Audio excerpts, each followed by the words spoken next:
سلطان محمود غزنوي رحمه الله څومره انصافدار شخص و. د هغه یو خوريی و، د هغه د یوې واده کړې ښځې سره ناجایزه تعلقات. د هغه ښځې خاوند ډېر زیات فریادونه وکړل، زما سره ظلم کیږي، زما سره زیاتي کیږي، ما سره باید انصاف وسي. قاضي، وزیر، امیر، هیڅ چا یې خبره وانه اورېده. ټولو د دغه شهزاده په مقابله کې چې دا شهزاده د سلطان محمود غزنوي رحمه الله خوريی و، د هغه سړي خبره یې وانه اورېده. اخر هغه سړی مجبوره سو، جرأت او همت یې وکړي، په خپله سلطان محمود غزنوي رحمه الله ته راغی او ځان یې ورته راورسوه او په ډېره زړورتیا او بهادري یې د خپل غم کیسه ورته بیان کړه. سلطان محمود رحمه الله ورته ویل چې هیڅ خبره نه ده، سبا ته به ټوله پته ولګېږي، تا ته به انصاف درکول سي. لیکن هغه کس ته وویل چې انصاف درکول کېږي، دا یو راز دی، دا خبره یو پټ راز دی، چاته یې مه ښکاره کوه. بس خبره دا ده چې کله هغه زما خوريی ستا کور ته درسي فوراً ما خبر کړه. سلطان محمود غزنوي خپلو درباروالو ته وویل چې کله دا کس راسي نو ما به خامخا خبروي که په هر حالت کې زوم. ورځ تېره سوله، شپه سوه. هغه شهزاده د خپل عادت موافق دغه کس کور ته ورغی. دغه ښځې خاوند یې د کوره پسې وشړی چې ته د کوره ووځه.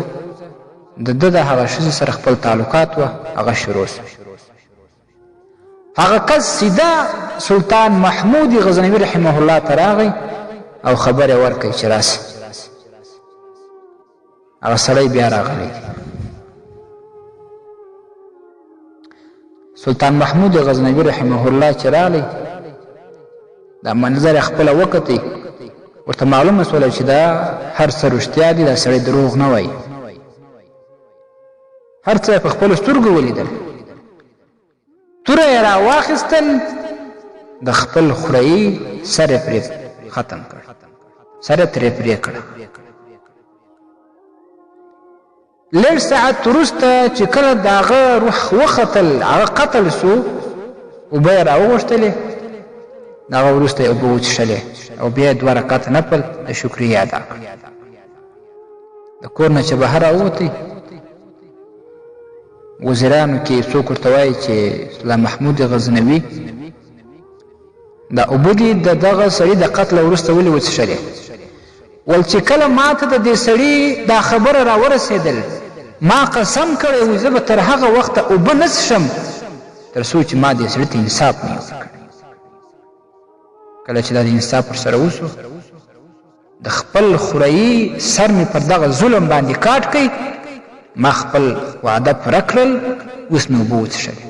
ما د هغه ورځ څخه هغه وخت څخه اوبه نه وې څښلې. داسې انصاف پکار.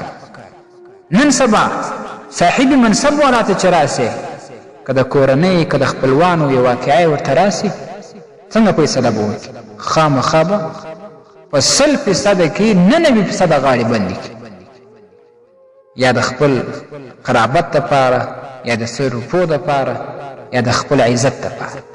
حق فیصله نن سبا په 100% کې 99% نشته. که چیرې حق فیصلې وي، انصاف لکه څنګه چې د سلطان محمود رحمه الله غوندې و، دغه ظلمونه، دغه وحشتونه به نه وی.